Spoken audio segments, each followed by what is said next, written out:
मुख्यमंत्र्यांशी चर्चा करण्यासाठी बच्चू कडू आज मुंबईमध्ये येणार आहेत। आंदोलन न थांबवता बच्चू कडू आज मुख्यमंत्र्यांशी चर्चा करणार आहेत। मुख्यमंत्र्यांनी कर्जमाफीची तारीख दिली नाही तर रेल्वे बंद करू असा इशारा बच्चू कडू यांच्याकडून देण्यात आलेला आहे।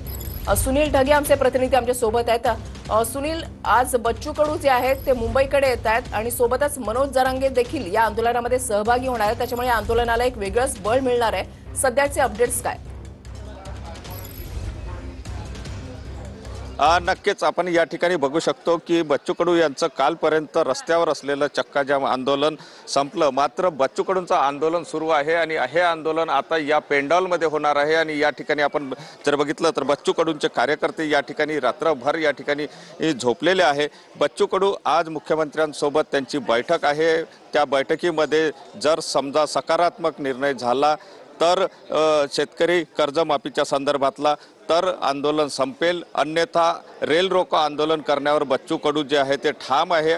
महत्त्वाचं म्हणजे दुसरं जर आपण बघितलं तर मनोज जरांगे पाटील जे आहे ते सुद्धा आज बच्चू कडूंच्या आंदोलनाला या ठिकाणी भेट देणार आहे। ते वर्ध्यापर्यंत आलेले आहे आणि वर्ध्यावरून काही वेळामध्ये या ठिकाणी नागपूरला येणार आहे। आणि एकंदर म्हणजे या आंदोलनाला ज्याप्रमाणे बळ मिळते आहे, मुख्यमंत्र्यांसोबत आज बच्चू कडूंची चर्चा आहे।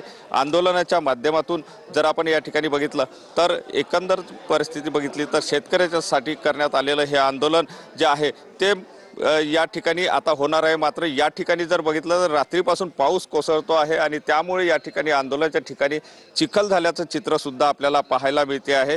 एकंदर परिस्थिती जर आपण या ठिकाणी बघितली तर आंदोलन जे आहे ते सुरूच राहणार आहे। फक्त मुख्यमंत्र्यांसोबत सकारात्मक चर्चा झाली तर आंदोलन थांबेल, अन्यथा आंदोलन तीव्र केल्या जाईल, रेल रोको केल्या जाईल असा इशारा बच्चू कडूंनी दिलेला आहे। नक्कीच धन्यवाद सुनील, तुम्ही दिलेल्या या सविस्तर माहितीसाठी।